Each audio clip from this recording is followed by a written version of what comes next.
Peter Lynch foi gestor de um dos maiores fundos de investimentos do mundo.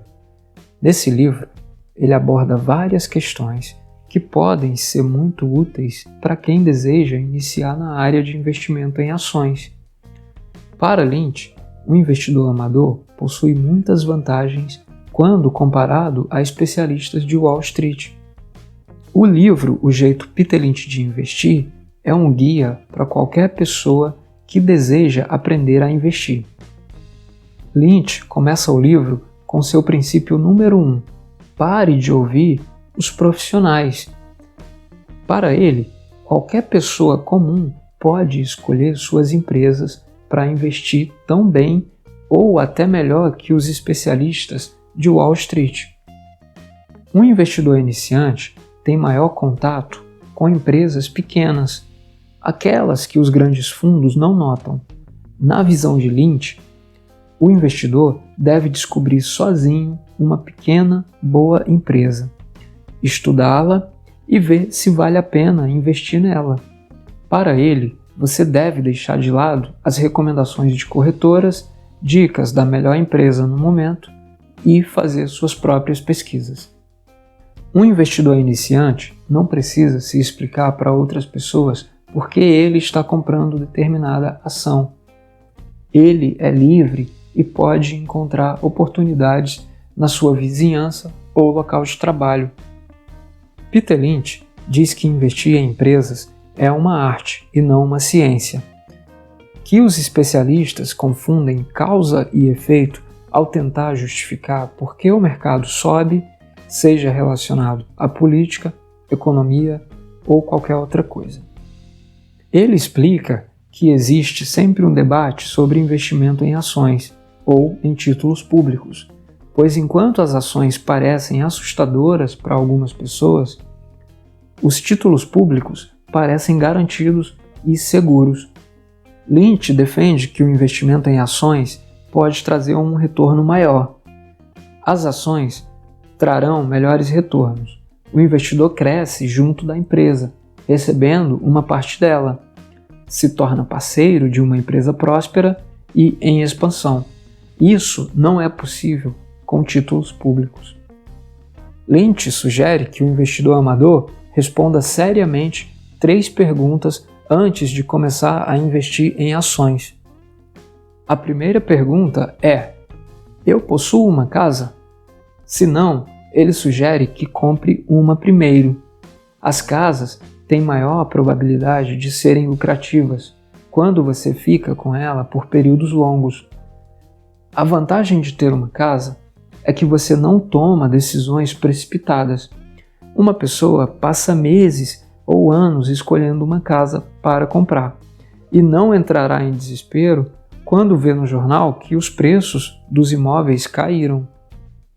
A segunda pergunta: preciso do dinheiro? Não invista com dinheiro que você não pode perder. Você precisa suportar grandes perdas de dinheiro, sem comprometer sua vida. Por exemplo, não invista dinheiro que precisará no curto prazo, dinheiro que paga a educação dos seus filhos ou as contas da casa. Invista apenas o dinheiro que você poderia suportar perder. A terceira pergunta: tenho as qualidades pessoais necessárias para ter sucesso? Você não precisa ser um gênio para ter sucesso com investimentos. Lynch lista as características na visão dele que são autoconfiança, tolerância à dor, mente aberta, desapego, persistência, humildade, flexibilidade, vontade de aprender, capacidade de admitir erros e de ignorar o pânico geral. Peter Lynch classifica as empresas em 6 categorias. Empresas de crescimento lento. São grandes empresas. Elas crescerão apenas um pouco mais rápido que a economia em geral. Essas empresas realizam pagamentos de dividendos regulares, pois não imaginam novas maneiras de usar o dinheiro para expandir o negócio. Lynch tem poucas empresas desse tipo em seu portfólio. Empresas confiáveis. Essas empresas são relativamente dinâmicas, mas não são muito ágeis. Nesse tipo de empresa, o crescimento dos rendimentos fica entre 10% a 12% ao ano. Lynch sempre mantém esse tipo de ação em seu portfólio como medida de proteção durante períodos de recessão. Empresas de rápido crescimento. Essas são empresas que estão crescendo agressivamente, a uma taxa de 25% ao ano.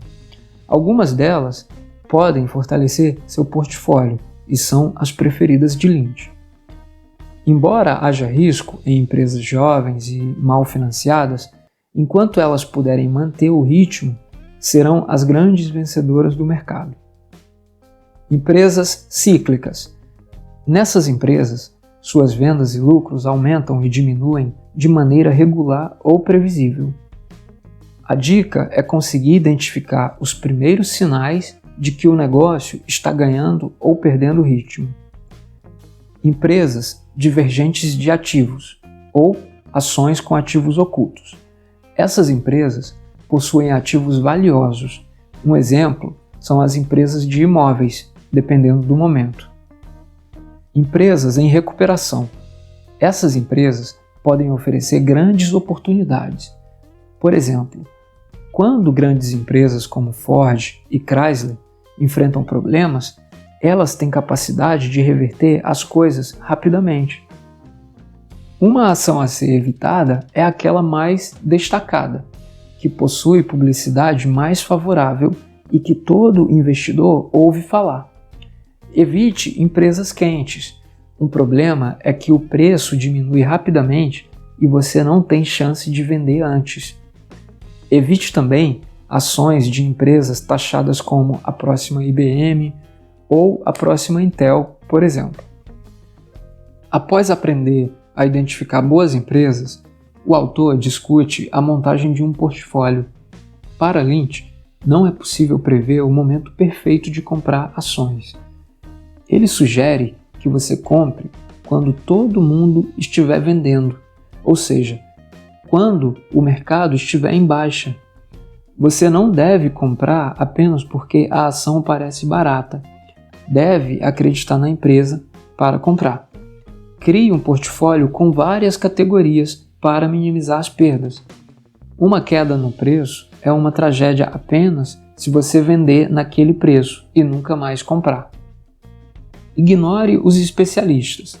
Não fique procurando na internet quais escolhas eles estão fazendo. Faça sua própria pesquisa e encontre empresas de setores que você conhece e acredita. Para o autor, embora seja possível prever a economia, ele sugere que você não tente fazer isso. São poucas as pessoas que conseguem, porque a economia é muito complexa.